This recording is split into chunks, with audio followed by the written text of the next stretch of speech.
What is a chemical reaction.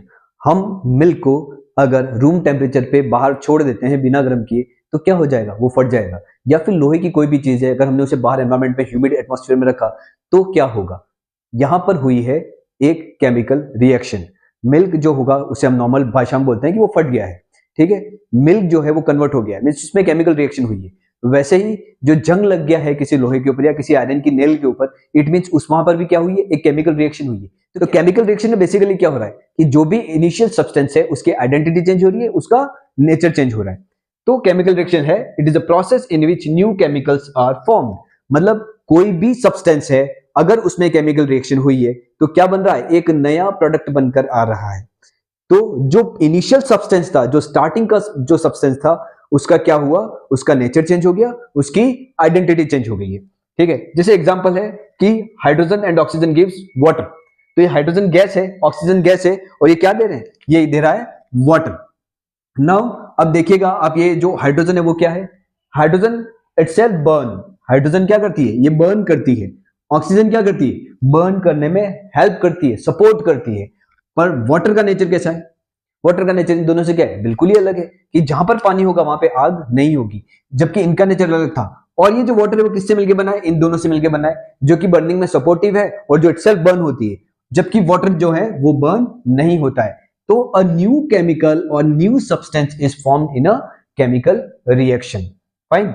अब जैसे हम लोग, जैसे डाइजेशन होता है, हम लोग खाना खा रहे हैं, ठीक है। हम जो रोटी खा रहे हैं उससे हमें क्या मिल रहा है, कार्ब्स मिल रहा है, ग्लूकोज मिल रहा है, ठीक है। हम लोग जो दालें खा रहे हैं उससे हमें क्या मिल रहा है, प्रोटीन मिल रहा है। तो ये जो ब्रेकडाउन ऑफ फूड हो रहा है, कॉम्प्लेक्स फूड हमारी बॉडी के अंदर में हो रहा है, वो भी क्या है, एक प्रकार का केमिकल रिएक्शन है। क्यों, क्योंकि इनिशियल सब्सटेंस था वो क्या हो गया, चेंज हो गया, नई चीज बन गई।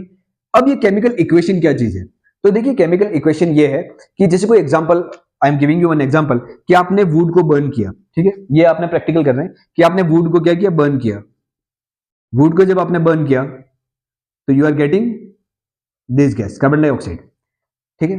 अब नाउ देखिएगा कि अब आपको इसे लिखना है, आपको रिप्रेजेंट करना है। ये तो एक जगह पे रिएक्शन अगर हो रही है कि वुड थी वो बर्न हुई है, कार्बन डाइऑक्साइड बनी, अब आपको इसको कहीं ना कहीं रिप्रेजेंट करना है, आपको लिखना है किसी जगह पे। तो how will you write, you will write a sentence that when we burn the wood it will give carbon dioxide gas. तो ये जो आप जो भी लिखोगे, ये क्या, ये एक लंबी लेंदी प्रोसेस है जिसमें आपको बहुत सारी चीजें लिखनी है। क्यों ना हम इसे क्या कर लें, हम इसे सिंबल में कन्वर्ट कर लें, हम इसे फॉर्मूलाज में कन्वर्ट कर लें और एक शॉर्ट फॉर्म में लिखें। तो वो जो शॉर्ट फॉर्म होगी वो कहलाएगी केमिकल इक्वेशन। मतलब ये जो रिएक्शन है उसी को अगर हम शॉर्ट फॉर्म में लिखें by the help of symbols and formula, तो वो कहलाएगा केमिकल इक्वेशन।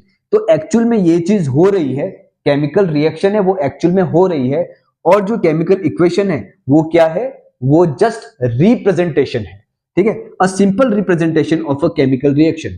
तो आपको पता होना चाहिए कि जो केमिकल इक्वेशन है वो क्या है, केमिकल रिएक्शन का ही सिंपली रिप्रेजेंटेशन है, उसको लिखने का एक तरीका है with the help of symbol and formula. जैसे यहाँ पे लिखा hydrogen plus oxygen gives water, ये गैस और ये क्या है, लिक्विड है। अब इसे हमने क्या किया, ये जो इस साइड है वो क्या है, लेफ्ट हैंड साइड जो लिखा हुआ है वो है रिएक्टेंट, इसे हम कहेंगे रिएक्टेंट। मतलब किसी भी केमिकल रिएक्शन में पार्टिसिपेट करने वाले जो सब्सटेंस होंगे उन्हें हम कहेंगे रिएक्टेंट्स। और अगर ये दो या दो से ज्यादा हैं, ठीक है, तो उसे हम कैसे रिप्रेजेंट करेंगे, उसके बीच में हम क्या लगाएंगे, प्लस का साइन लगाएंगे।